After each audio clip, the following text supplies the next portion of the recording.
There are three books in the Bible that have come to be called the wisdom literature: Proverbs, Ecclesiastes, and Job. And all of these books are addressing the same set of questions. What kind of world are we living in? And what does it look like to live well in this world? So, how to be good at life. Yeah.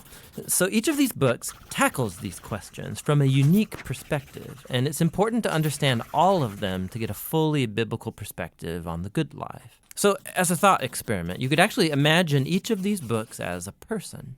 So Proverbs would be like this brilliant young teacher, and Ecclesiastes the sharp, middle-aged critic, and Job would be this weathered old man who's seen a lot in his day. We're going to start by meeting the book of Proverbs, the brilliant young teacher. And she's not just smart, she's smart about everything: work, relationships, sex, spirituality. She has incredible insights, things you wouldn't see on your own. Yeah, she would be the perfect friend to have around when you need really specific advice. So what makes her so smart? Well, Proverbs can see things that most people don't see. She believes that there's an invisible creative force in the universe that can guide people in how they should live. And you can't see it, just like you can't see gravity, but it affects everything that we do.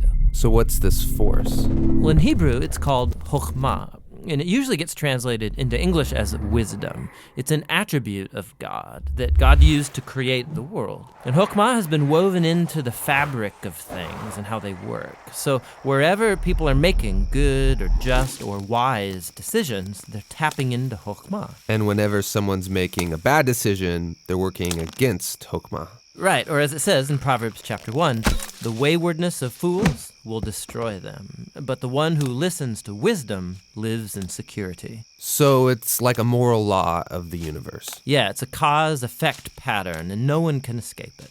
And Proverbs personifies all of this as a woman. Yeah, Lady Wisdom. Right, and she roams around the earth, calling out, making herself available to anyone who's willing to listen to her and to learn. Which leads to the second thing Proverbs believes, that anyone can access and interact with wisdom and use it to make a beautiful life for yourself or for others. You can create with it like a designer. Yes, in fact, chokhmah in Hebrew isn't simply intellectual knowledge. The word is also used to describe a skilled artisan who excels at their craft, like woodworking or stonemasonry.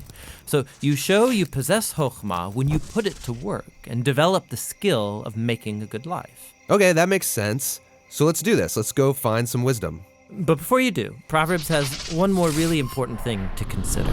Chokhmah isn't some impersonal force. It's an attribute of God himself. And so in Hebrew thought, your journey to becoming wise has to begin with what Proverbs calls the fear of the Lord. It's this healthy respect for God's definition of good and evil. And true wisdom means learning those boundary lines and not crossing them. Now, all those ideas you just unpacked are in chapters 1 through 9 in Proverbs. But when I think of the book of Proverbs, I think of the collection of sayings, the Proverbs themselves. Tell me about those. Yeah, those are what you find in chapters 10 on to the end of the book. It's a collection of hundreds and hundreds of proverbs about any and all aspects of life. And chokhmah gets applied to them, resulting in this wise guidance to help you find a path towards success, and no matter what you do. If I design my life with these sayings, life is going to be good. Yeah, or as Proverbs puts it, it'll give health to your bones, prosperity, a long, rich life. Which is a really big claim. But you can see how it's often the case. Wise people, they tend to do better. Things usually work out well for them in life. And so that is the promise and the wisdom of the book of Proverbs. The book of Proverbs is really beautiful. But if we take a step back, some people would argue it's a little too simplistic. Because sometimes horrible things happen to really wise people, and sometimes foolish people get rewarded. It doesn't always work the way we think it should work. That's right, which is why we need to go and listen to our next wise friend, Ecclesiastes the critic, because he's wrestled with that very problem, and he's going to push us further in our journey to find the good life.